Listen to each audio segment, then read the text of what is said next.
Hold on tight, Leafs Nation. There's a cloud of uncertainty hanging over our defense after a surprising injury during last night's victory. One of our stalwart blue liners has been sidelined, and the timing couldn't be worse as we gear up for the crucial stretch of the season. The suspense is killing us.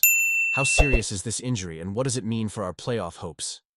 Join me as we unpack this developing story that could shake up our lineup. Make sure to subscribe and like this video to keep up with every twist and turn in the Leafs' journey.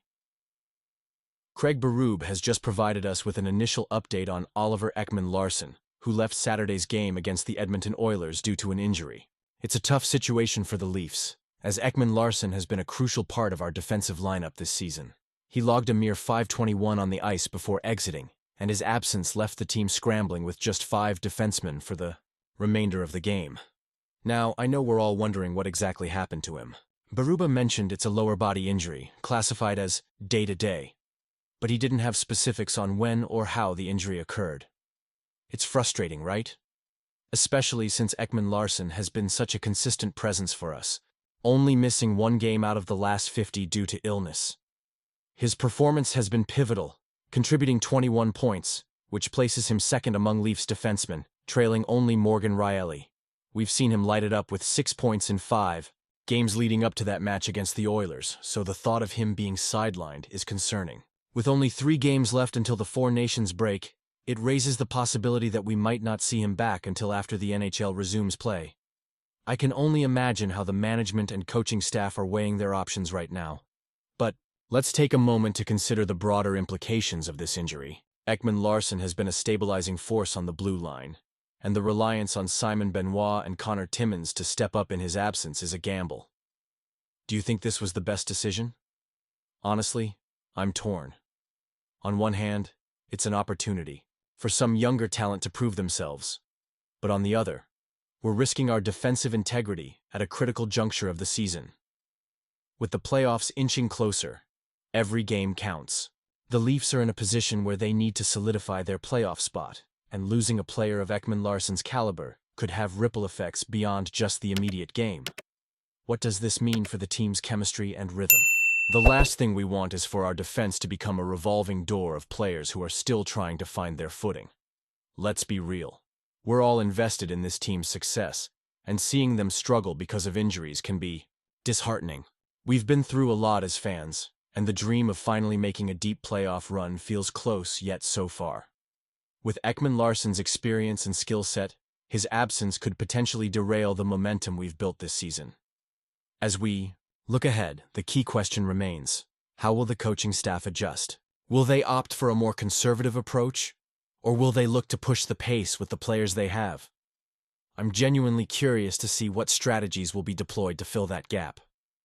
And you? What do you think? I want to hear your opinions down below. Are you optimistic about this team's chances regardless of the injury? Or are you worried about the impact it might have on our playoff aspirations? Last night, the Toronto Maple Leafs managed to shake off the weight of a 3-game losing streak with a hard-fought 4-3 victory over the Edmonton Oilers. This win keeps them just a point behind the Florida Panthers in the Atlantic Division, with the Leafs holding a game in hand. It was a much-needed boost for the team, who came out swinging, jumping to a 3-0 lead by the end of the first period and extending it to 4-1 before the Oilers made a late push.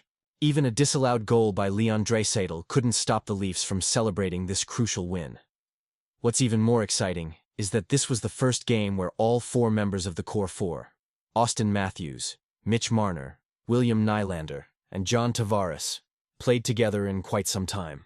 Let's dive into their performances and what this means for the team moving forward. Auston Matthews, in particular, had a standout game. Not only did he score a goal, but he also registered 2 assists, including a beautiful setup for Matthew Knies's opening goal. With this performance, Matthews notched his 300th career assist in just 599 games, joining the ranks of legends like Brett Hull and Pat LaFontaine. It's remarkable to see how Matthews has evolved into a dual-threat player.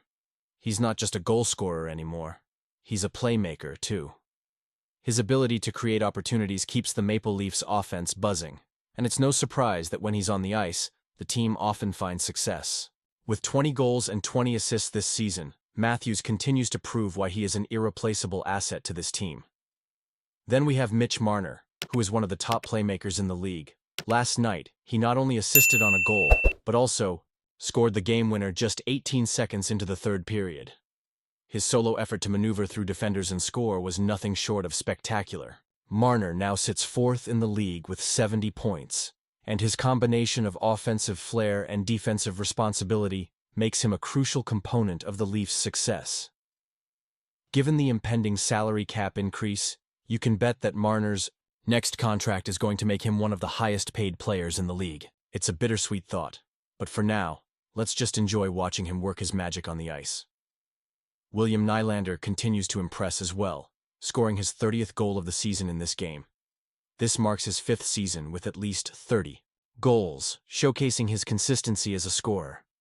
He's currently tied for second in the NHL for power play goals, and his ability to find the back of the net is essential for the Leafs' offensive ecosystem. Nylander's smart play and positioning in traffic have been critical in elevating the team's scoring potential. It's fantastic to see him flourishing, and it makes you wonder just how high his ceiling can go. And let's not overlook John Tavares. His leadership was sorely missed during his absence due to injury, and his return was a breath of fresh air. Even though he didn't score last night, his presence was felt throughout the game. He helped create chaos in front of the net, contributing to the overall offensive effort. Tavares has a calming influence on the younger players, and his experience is invaluable as the team navigates the rest of the season. You could see the difference he made in breaking the losing streak, and it reminds us all just how important he is to this group. However, it's not all sunshine and rainbows. The only downside to last night's victory was the injury to Oliver Ekman-Larsson, who left the game early with a lower body injury. His absence could impact the defensive lineup, and it's unclear how long he'll be sidelined.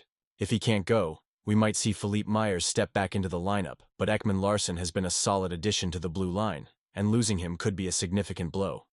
So, what's next for the Maple Leafs? With the core four clicking, and Tavares back in the mix, this team has the potential to make a serious push. But of course, injuries can derail even the best-laid plans. Are they on the right path? Honestly, I'm torn.